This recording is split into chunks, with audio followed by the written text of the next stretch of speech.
Would you talk about the challenges of facing a quarterback, one that drop back passer and another one that likes to run, how difficult that is to deal with that? I feel like just accounting for both their talents, we're just going to have to keep them both contained as best as we can and just get pressure on them. When you have a quarterback that's more likely to run, does that test your eye discipline to make sure that you don't come up too quickly? Definitely. We just got to play. We'll keep everything in front of us, and just in case they want to run like a trick play with the quarterback, we just got to read our keys better. It's surprising that the quarterback who runs, he's not exactly a small guy. Does he look kind of quicker than you would think when you look at a guy that big back there? Yeah, he moves pretty well. He sees himself as a dual threat quarterback. So we're just gonna have to account for what he can do and just be more prepared for him. Theo, overall in RPO situations that you guys have gone up against this year, how have you guys graded out in those situations? I mean, we practice going against RPOs all the time because our offense does it too. So we have some experience going on against it. I think we've been doing pretty well on them. We talked to Nigel moments ago, and he talked about how the team's playing with more personality right now because everybody trusts each other more at this point of the season. Are you seeing that more on the field? Yeah, I am. We're becoming more like together as one, and we're just playing more confident.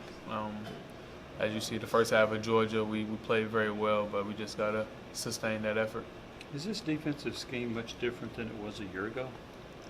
No, it's the same scheme. We just starting to pick it up better and learn a bit more than we did. Is it hard to learn?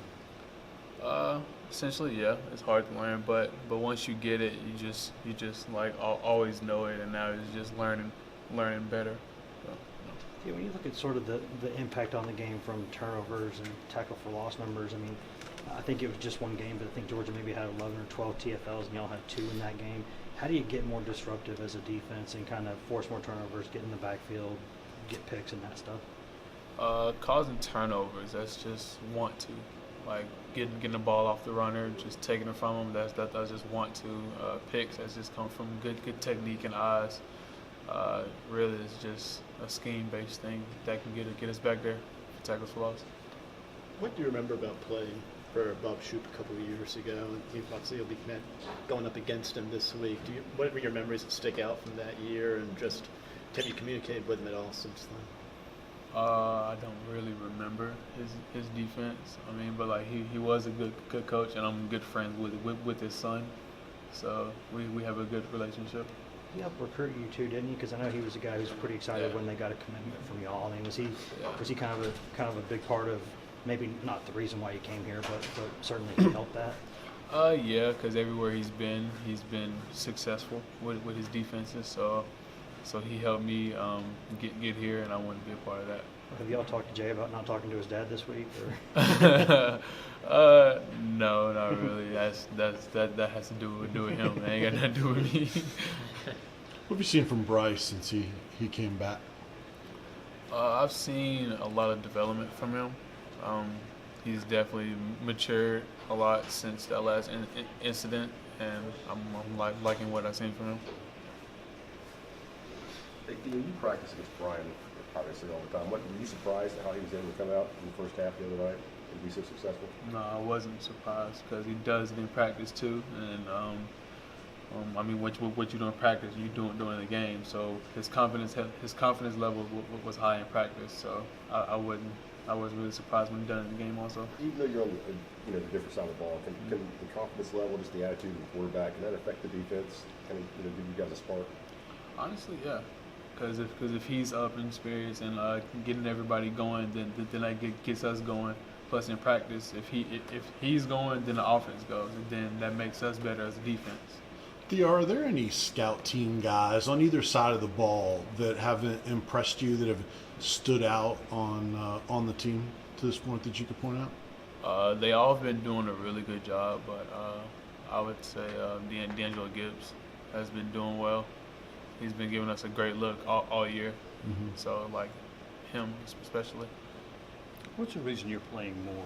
What's occurred that has led you to start these games and play as well as you have? I would say just me learning. Like I've said it before, like just learning the defense and just getting pointers from the coaches. Plus, they've been where I want to get to, so just learning from them, that really helped me out a lot. So have you seen the defense have fewer missed assignments or busts in the last couple of weeks as compared to earlier this year? Wait, what was the question again? I'm sorry. Have you seen the defense have fewer mistakes in recent games as opposed to the start of the year? Yeah, cause our communication have gotten better. So and plus we all been watching more film and just getting it all together, and just going over everything and making sure everybody's on the same page. Does your mindset to have success change at all going into this season, or like you said, is it solely just that you know the plays more? My mindset is always to just be as good as I can be, but it's really just learning and just having more confidence to do everything that I know I'm able to do. What's it like being on the field and having that confidence, something that is probably at an all-time high for you in college? Oh, it's actually like helped me out a lot because when I'm on the field and I'm out there with my brothers, it's just very, very comforting for me, and then I can play how I play, and then they'll compliment me just the same way. There's been a couple times this season where it seems like guys are confused right before the ball's about to be snapped. Do you see that, and what do you think is causing that? I haven't really seen that because we've just been trying to get everybody on the same page, but it's probably just lack of communication. That's the main thing. It's probably all it is. How would you describe Coach Pruitt after a loss? What's his demeanor like addressing you guys? Obviously, like he's not happy that we lost, but he's very, very encouraging, just telling us to it's just time to go back to work, and we just gotta forget what just happened and we'll move on to the next team. Thank you. Thank you.